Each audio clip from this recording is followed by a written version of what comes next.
Hello everyone, welcome to Alex coaching classes. So बच्चों, आज इस वीडियो में हम लोग कुछ ऑब्जेक्टिव क्वेश्चन करने वाले हैं। चैप्टर 1 के क्लास 10th का मैथ है ये।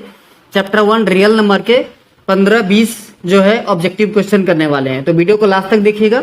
इससे पहले मैंने एक वीडियो बनाया था जिसमें कुछ क्वेश्चन डिस्कस किए थे। अगर आपने अभी तक नहीं देखा है तो जाकर के देख लीजिए, इस वीडियो के डिस्क्रिप्शन में आपको लिंक मिल जाएगा। तो चलिए वीडियो को स्टार्ट करते हैं। अगर आप नए व्यूअर्स हैं तो चैनल को सब्सक्राइब कर लीजिए और बेल आइकन को प्रेस कर दीजिए सो दैट कि आपको नए वीडियो का नोटिफिकेशन मिलता रहे।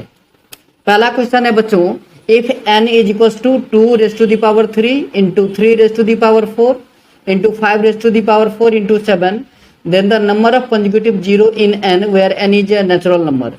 सो देखिए, इसमें करना क्या होता है, 2 और 5 ये जो दो नंबर होते हैं उसका मैक्सिमम पावर देखना है आपको। ठीक है, कोई भी नंबर के यूनिट डिजिट जीरो तभी आता है जब वो number 2 raise to the power m और 5 raise to the power n के फॉर्म का होगा। क्लियर? देखिए ये फॉर्म होना चाहिए 2 raise to the power m और 5 raise to the power n। ठीक है, अब यहां पर आपसे पूछ दे कि कितने डिजिट के बाद या कितने कंसेक्यूटिव जीरो आएंगे, तो इसमें क्या करना है, 2 आइदर 2 और 5 इस दोनों में से देखना किसका मैक्सिमम वैल्यू है, मैक्सिमम पावर किसका है। तो 5 का मैक्सिमम पावर कितने हैं बच्चों, 4, तो 4 कंसेक्यूटिव जीरो होंगे। क्वेश्चन आया समझ में? एक और बात, मैंने क्या बोला, 2 और 5 का मैक्सिमम पावर आपको देखना है। सपोज करो 2 का पावर 3 है यहाँ पर और 5 का पावर 4 है, तो पहले देखना है कि पावर मैक्सिमम किसका है। तो हमें पता चल रहा है यहाँ से 5 का पावर मैक्सिमम है। अब कितना है मैक्सिमम, 4, तो जितने होंगे पावर उतने ही कंसेक्यूटिव जीरो आएगा। क्लियर? चलिए next question number 2। Question number 2 कह रहा है आपका, if p and q are two distinct prime number then their HCF is.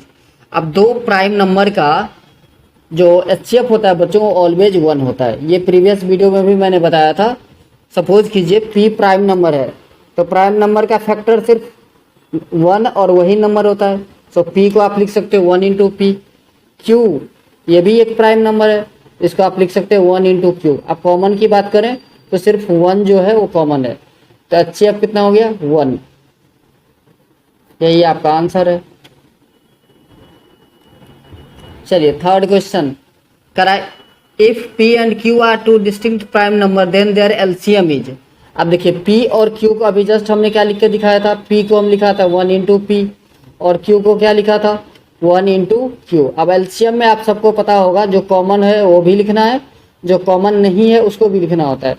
So 1 into P into Q, तो आंसर क्या आएगा बच्चों, PQ, जो आपके ऑप्शन डी में अवेलेबल है।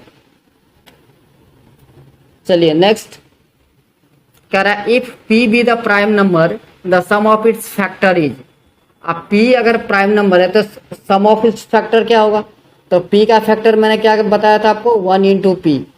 अब इस दोनों का अगर आपको सम निकालना हो तो सम इक्वल्स टू क्या होगा बच्चों, p प्लस का 1 या फिर 1 प्लस का p, जो भी आपको एक ही चीज है। तो ऑप्शन सी जो है आपका वो करेक्ट आंसर हो गया। चलिए नेक्स्ट क्वेश्चन है हमारा, let p be a prime number the quadratic equation having its factor as 0 is. अब p प्राइम नंबर है बच्चों, अभी जस्ट मैंने आपको बताया, तो प्राइम नंबर होगा तो सिर्फ 2 फैक्टर होंगे, कौन कौन सा, 1 और p। अब आपको कह रहा है क्वाड्रेटिक इक्वेशन बनाना है, तो एक को आप अल्फा मान लीजिए, दूसरे को बीटा मान लीजिए। हमारा क्वाड्रेटिक के लिए फॉर्मूला होता है x² minus alpha plus beta into x plus का अल्फा इंटू बीटा।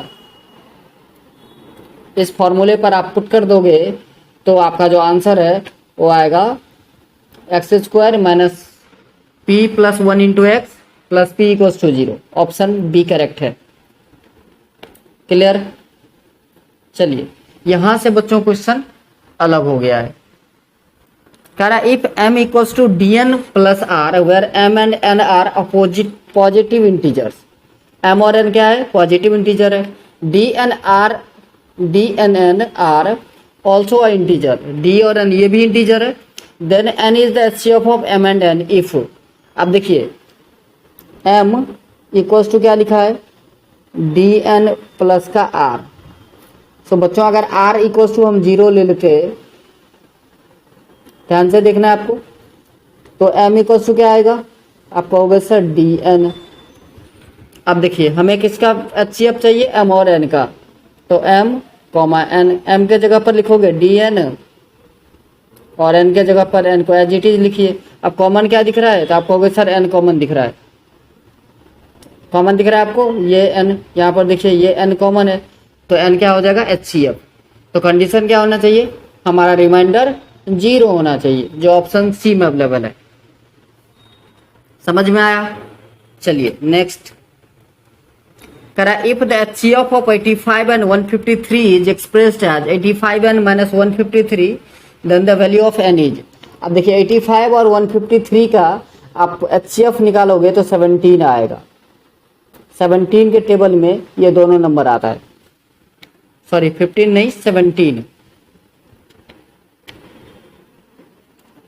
अब 17 को आप क्या लिखोगे, 17 इक्वल है 85n माइनस 153 के, क्योंकि HCF यही तो है, इसी फॉर्म में लिखा गया।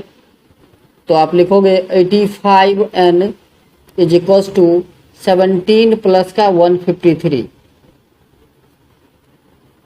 अब इसको प्लस करोगे आप तो 170 आएगा। 85n का वैल्यू, तो 85 2 जा होता है बच्चों 170, सो n का वैल्यू कितना होगा 2, जो आपके बी में अवेलेबल है।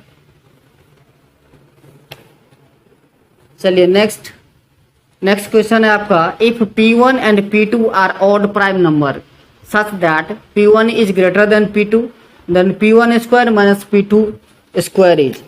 अब देखिए आप सबने एक आइडेंटिटी पढ़ा होगा, a square minus b square. Formula क्या होता है बच्चों, फॉर्मूला होता है ए प्लस का बी इंटू ए माइनस का बी। क्लियर है। सो P1 और P2 दोनों जो है ऑड प्राइम नंबर है, तो P1 स्क्वायर है माइनस P2 स्क्वायर, तो इसको आप लिख सकेंगे P1 प्लस का P2 और दूसरा P1 माइनस का P2। अब आप सबको पता होगा कि दो ऑड नंबर को जब आप ऐड करते हैं तो इवन नंबर आता है। क्लियर। और दो ऑड नंबर को अगर आप सब्ट्रैक्ट करोगे तो भी इवन आएगा।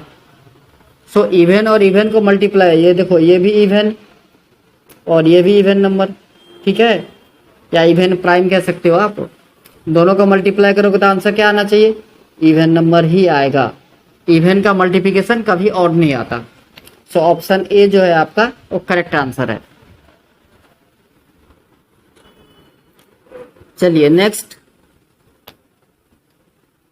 है हमारा n square minus 1 is divisible by 8 if n is. अब देखिए इस टाइप के अगर क्वेश्चन आपको मिल जाए तो आप गो थ्रू ऑप्शन कर सकते हो। अब देखिए यहाँ पर इंटीजर क्या रहा है, इंटीजर सपोज करो मैंने -2 ले लिया, तो -2 का स्क्वायर -1, -2 का स्क्वायर 4, 4 - 1 करोगे 3 आएगा, जो 8 से डिविजिबल नहीं है। सेम नेचुरल नंबर की बात करें तो 2 अगर 2 ले लेते आप नेचुरल नंबर तो भी नहीं होता। तो देखिए इंटीजर नहीं होगा, नेचुरल नंबर नहीं होगा। नेक्स्ट ऑड नंबर सपोज करो 3 ले लेते हैं, तो 3 का स्क्वायर -1, 9 - 1 विच इज 8, तो 8 से डिविजिबल हो जाएगा।